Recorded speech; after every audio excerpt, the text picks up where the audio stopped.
Hello and welcome to my Yu-Gi-Oh channel. So this is part of the stream that I'm doing for Christmas, just to make sure you guys aren't lonely, and this is a bit of a filler in.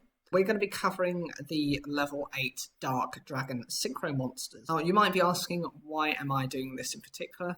The reason is because with some of the Infernity cards, they do actually have this kind of protection or requirement that relates to this specific set of monsters. So I'm just covering them so you actually know which ones are affected by those protections, by those archetypes. So the first one is Beals of the Diabolic Dragons. It's a 3000 attack, 3000 defense monster that requires 1 Dark Tuner, plus 1 or more non-tuner monsters. The effect is it cannot be destroyed by battle or card effects. Take damage from an attack involving this card, or from an opponent's card effect. This card gains attack equal to the damage you took. So this card is one of those you want to protect, alongside with things such as Void Cauldron, which also provide a level of protection. This is an amazing card if you're able to keep it around.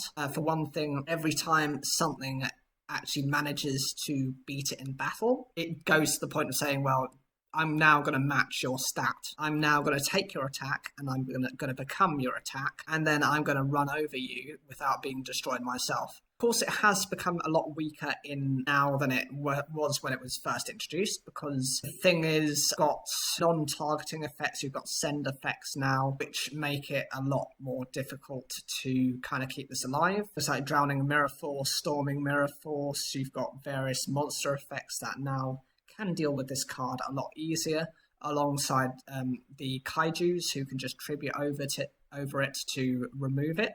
The next card is Void Ogre Dragon. It's got 3000 attack and defense, and it's a Dark Tuner plus a non-tuner monster to summon. Once per turn, when your opponent activates a spell or trap card while you have no cards in your hand, as a quick effect, you can negate the activation, and if you do, destroy it. This card, I think, has some relevance to the Infernity archetype, as most of their cards have Void somewhere within these types of names. So you had Void Cauldron, for example, as I mentioned it before. Being able to shut down one of your opponent's spell or traps is always decent, considering that the Infernities don't want you to have cards in your hand anyway. But the problem is that if your opponent can just easily quite bait this out, if they have multiple cards that can get rid of this, they might waste one of their weaker ones to force you into triggering this effect. Because remember, even you have to use the effect to protect this card. You can't just chain it onto another card to protect itself. So that's where its kind of weakness lies. I would compare it a little bit to something like Cyber Barrier Dragon. It can only allow the negation of the first attack. So if your opponent is going to attack, they will use their weakest monster first, just so that they can get over the Cyber Barrier effect, then proceed to get rid of the Cyber Barrier Dragon, so they don't have to deal with it in the future. Next card is one of the newer cards to be introduced. It's Chaos Ruler, the Chaotic Magical Dragon. It's got a 3000 attack and 2500 defense, and it requires a tuner plus 1 or more non-tuner monsters. The effect, if this card is synchro summoned, you can excavate the top 5 cards of your deck, and if you do, you can add 1 excavated, light or dark monster to your hand. Also send the remaining cards to the graveyard. You can banish 1 light and 1 dark monster from your hand and or graveyard, except this card, to special summon this card from your graveyard, but banish it when it leaves the field. You can only use each effect of Chaos Ruler, the Chaotic Magical Dragon, once per turn. This is a fantastic card to keep around. Though it doesn't really do anything when it's on the field, it actually does rely on when it's initially summoned and when it's revived. Just a 3000 attack beater anyway is quite decent. You are then able to dump a load of cards, so you can think of it like Painful Choice. You get to rid most of your lights or darks, so you can bring out some of the other chaos monsters. You've got Chaos Sorcerer, Blackluster Soldier, Envoy of the Beginning. You've got Chaos End Dragon as well, Envoy of the End, and some other chaos monsters that I can't kind of remember as of top of my head. And the thing is, you're always going to be guaranteed to receive one of those light or dark attribute monsters back as part of the effect. The other thing is just banishing a light or dark to bring this card back isn't a bad thing. With many of the strategies involving recovering some of your cards, such as Escape from a Different Dimension, those help to bring them back, and so you're not really losing anything, even if this just becomes a 3000 attack vanilla monster summoned. Next card is Borreload Savage Dragon. It's one of the more popular cards that's been introduced within the game, and I'm not surprised why, it being one of the Borreload monsters within Yu-Gi-Oh! Vrains, the previous anime that was just released prior to Sevens. I can see it being still remaining quite popular and quite relevant. Requires a tuner plus a 1 or more non-tuner monsters. And if this card is Synchro summoned, you can equip one link monster from your graveyard to this card.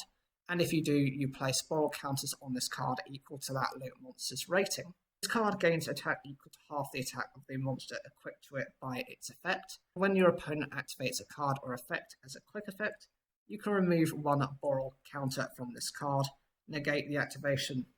You can only use this effect of Borreload Savage Dragon once per turn. This card is very versatile for what it can do, and actually relies on what you've got in your graveyard. If you've got a powerful link monster, say a link 3, that's 3 counters. That's 3 negates, even though you can only use 1 negate per turn. That's not really an issue unless your opponent has multiple ways of getting rid of this card. Alternatively, some people use this card when this is joined with some other cards, such as Crystal Synchro Dragon, various other support cards, in which case that this card might not even need to use its effect immediately. It might use it a little as a secondary effect, it might use it a bit later down the road, just because it will place you in that much advantage. And maybe there are certain effects that require certain forms of negation, such as Crystal Synchro Dragon requires you to negate monster effects, so it's often better to use that first, whereas this can negate essentially anything. The attack point boost is also quite useful. It's similar to something like Destiny Hero Plasma, in that it gains half the attack. You can equip something that has, say, 3000 attack. This becomes a 4500 attack monster, and that's not easy enough to get over. Next card is Odd Eyes Wing Dragon. It's a pendulum monster, and it's a synchro monster at the same time. 3000 attack and 2500 defense. Its pendulum scales are both 10. The pendulum effect is once per turn before damage calculation. If your monster battles an opponent's monster, you can make your monster gain attack equal to the opponent's monster's attack until the end of the damage step.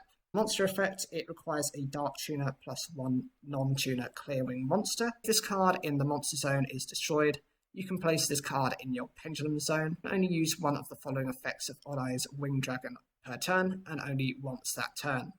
You can target one effect monster your opponent controls, negate its effects until the end of this turn, or during the battle phase, if you control this Synchro Summon card, as a quick effect, you can destroy all level 5 or higher monsters your opponent controls. So we'll address the different effects. For the Pendulum effect, it essentially means that you can guarantee that your monster is always going to beat your opponents because it gains that level of attack. It's a guaranteed hit, but it does have the disadvantage of being a once per turn effect, which means if your opponent can spare the life points or can reduce the damage, they might do that just to get rid of your monsters, or essentially try and Mystical Space Typhoon this card first to avoid having to deal with this effect. The second part to do with the monster effects now is the being able to negate an effect of an opponent's monster is useful if you know what your opponent is playing, but it does mean that this card has to have been destroyed, so your opponent has some control over that. If they can remove it from play, send it to the graveyard, return it to the deck, return it to the hand, all ways of dealing with this card without destroying, then it doesn't get these effects. Alternatively, the second part of that effect lets you just dark hole most of yours and your opponent's monsters. The disadvantage again is Xyz monsters and Link monsters don't have any level ratings to them, so they are completely immune from this card's effect. Next card is Starlight Red Dragon Archfiend. It's got 3000 attack and 2500 defense, and it requires a tuner plus a non-tuner monster. Its effect is this card's name becomes Red Dragon Archfiend while it is on the field or in the graveyard. Once per turn, you can destroy as many special summoned effect monsters on the field as possible, with attack less than or equal to this card's, other than this card. Then inflict 500 damage to your opponent for each monster destroyed. This is a brilliant effect because it essentially wipes out your opponent's cards, and then they are punished 500 times the number of monsters they had. Of course, this can only be used when your opponent's monsters are face up. So if they've got any defensive strategies or defensive monsters and they're set, this effect won't work. And really, there isn't so much of a trade-off with this card. It can still attack, and there isn't really a disadvantage to it. Of course, it can't protect itself, but I don't see that as that big of an issue. So now we're getting into cards that Callum Kessler actually used within Yu-Gi-Oh! 5Ds.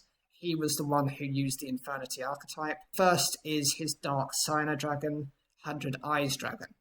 It's got 3000 attack and 2500 defense, and it requires a Dark Tuner monster plus one or more non-tuner Fiend type monsters. The effect is once per turn, you can banish one level 6 or lower Dark effect monster from your graveyard. Until the end phase, this card's name becomes that banished monsters, and replace this effect with that banished monster's original effects. If this card is destroyed and sent to the graveyard, you can add one Earthbound Immortal monster from your deck to your hand. Okay, so this card has a lot of synergy with the Infernities, but it can actually be used by various other decks as well. Anything that meets the requirement of being a level 6 or lower Dark effect monster can have its effect transferred to this card, depending on what you've got. I mean, I'm not going to search for it now, but you've got so many different effects that you can take advantage of.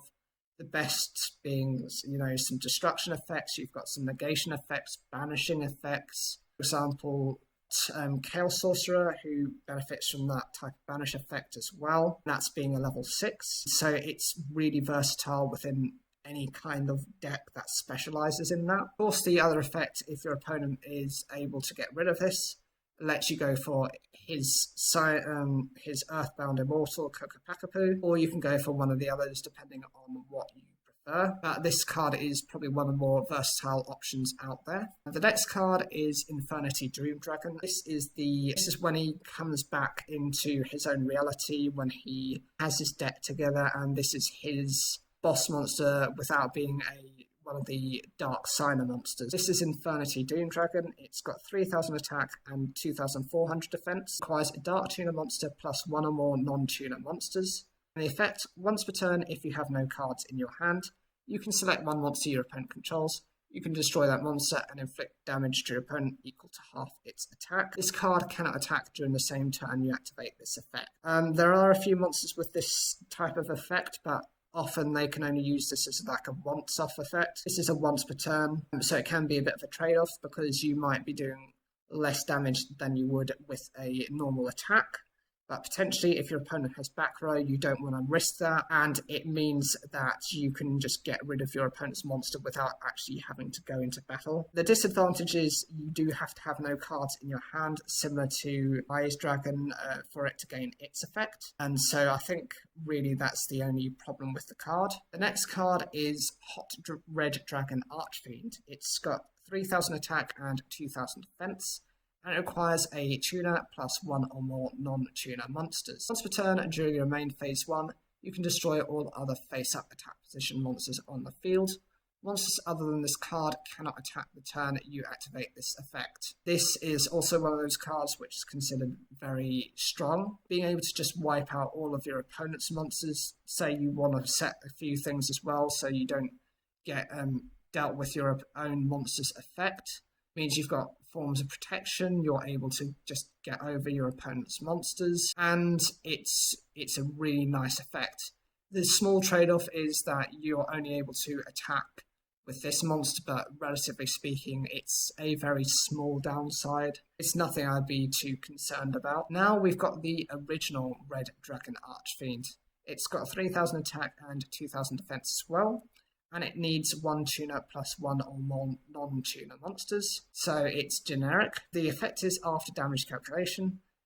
If this card attacked an opponent's defense position monster, you can destroy all defense position monsters your opponent controls. Once per turn during your end phase, destroy all other monsters you control that did not declare an attack this turn. This card must be face up on the field to activate and to resolve this effect. Okay, so you can consider this a bit like the opposite of the previous monster I mentioned, which was the Hot Red Dragon Archfiend, because this goes after all your opponent's monsters who are, in Jack Atlas's terms, too cowardly to wage an attack. It's a decent effect depending on what your opponent is playing. If they're playing a defensive deck, Subterrors, I know it's not meta, I know you've got other cards as well, other defensive decks, wipes are all clear. In exchange that, after just one attack. The problem is it does destroy all monsters you control that didn't attack. When running this card, it's either better to have cards with some kind of protection, so they don't get destroyed, or maybe consider tuning them or using them in some way, or even using this card as synchro material so you don't have to deal with this effect afterwards. The next card is another one of the Cyano dragons. This is Black Winged Dragon. It requires, it's got an attack of 2,800 and defense 1,600, and it requires 1 tuner plus 1 or more non-tuner monsters. If you take damage from a card effect, you can place 1 Black Feather counter on this card instead. This card loses 700 attack for each Black Feather counter on it. Once per turn, you can remove all Black Feather counters on this card, then target 1 face-up monster your opponent controls.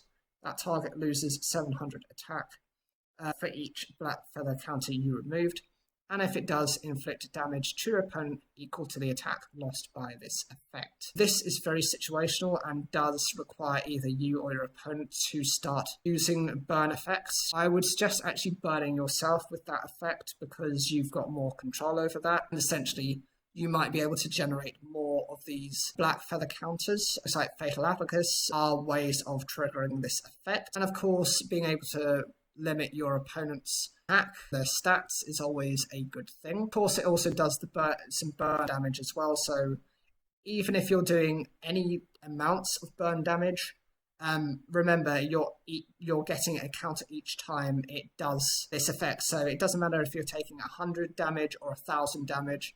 It's better to take as minimal as possible, but as frequent as possible to keep recycling this effect. And remember, once those counters are gone, this card goes back to its normal 2,800 attack, so it can be used in that way. Next card is the alternative version of Black Winged Dragon. This is Black Feather Dark Rage Dragon. It requires 1 tuner plus 1 or more non-tuner monsters. And the effect is, once per turn, when you take damage, you can send up to 5 cards from the top of your deck to the graveyard. Then, if any monsters were sent to the graveyard by this effect, this card gains 400 attack. This is quite a strange effect. It's a little bit different to how the other Black Winged Dragon works, and actually I would argue this is one of the alternative versions that is probably weaker than its predecessor. First, it requires you to take damage. Then you have to mill up to 5 cards. And of course, you're relying on discarding monsters that you might need later on. And it's only for a 400 attack boost. If you can control this effect during each turn, then yes, you can get this to quite decent attack really easily. But it does have no protection to it. So if your opponent has anything that can destroy it, then you've wasted your turn and you've potentially decked yourself out for nothing. The other problem I have with this card is it's just not a good effect. It's 400 attack just each turn. It's not for each monster that is sent. If that had been the case, I would say this card would be a lot better. But as it is, it's just too weak to use. Next card is quite an old synchro monster. It's Dark End Dragon. It's got 2,600 attack and 2,100 defense. It requires 1 tuner plus 1 or more non-tuner dragon monsters. And the effect is, once per turn, you can target 1 monster your opponent controls. This card loses 500 attack and defense, and you send that target to the graveyard. So this is one of those examples of sending a monster to the graveyard. It's much better than destroying it because you've got monsters that float through those effects or trigger additional effects if they're destroyed. So always doing this is a better way. Potentially you can, if you can get this card to survive, you can send 5 of your opponent's monsters to the graveyard. But again, it being a once per turn effect means you are limited. You do need to keep it protected. The next card is Supreme King Dragon Clearwind. It's got 2,500 attack and 2,000 defense, and it requires 1 tuner and 1 or more non-tuner Dark Pendulum monsters to summon. If this card is synchro summoned, you can destroy all face-up monsters your opponent controls. Once per turn before damage calculation, if this card battles an opponent's monster, you can destroy that monster, and if you do, inflict damage to your opponent equal to the destroyed monster's original attack. If this card is in your graveyard, you contribute 2 Supreme King Dragon monsters to special summon this card. It's quite useful because when it's initially summoned, this card just gets rid of all your opponent's face-up monsters. And of course, when it battles an opponent's monster, you can just instantly get rid of that monster and punish them for whatever that monster's attack was. It's only when this card battles, so that means can be during your turn or your opponent's. It doesn't say if this card attacks, otherwise the phrasing and the wording would make this card a lot weaker than it is. And of course it can revive itself, but you do have to be running the Supreme King Dragon monsters to survive with that. Final monster is Buster Dragon. This has 1,200 attack and 2,800 defense and requires a tuner plus 1 or more non-tuner monsters. All monsters your opponent controls become dragon type. Once per turn, if you do not control a Buster Blader monster, you can target 1 Buster Blader in your graveyard, special summon it. Once per turn during your opponent's turn, you can target 1 Buster Blader monster you control, equip it with 1 Destruction Sword monster from your graveyard as a quick effect. This is one of the support cards for the Buster Blader archetype, and it's incredibly useful. It's one of those few cards that can actually manipulate your opponent's types, the other being DNA Surgery. Being able to do this means you can actually lock your opponent into going into defense mode and to shut down their effects if you get the fusion version of Buster Blader out. And of course you're able to then equip some of your Destruction Sword monsters to your Buster Bladers. They all have their own effects and their unique way of behaving as well. I think this card is really good as well, but generally speaking, out of the cards you want to protect, there are so many others. Beals, some of the Hot Red Dragon cards, Void Ogre, they're so good in comparison to this card, and probably this is quite down there. So I hope you enjoyed this video, and make sure to look after yourselves. I want you to have a good Christmas. If you can donate, that would be really good. I'm going to be doing a live stream anyway, this is a bit of a filler video, and it's all to help with gastrointestinal health. You know, it's a condition which affects a few people, including myself. Any support you can give is much appreciated. And any comments, please leave those in the video. I'll be happy to answer and to respond as many as I can get to.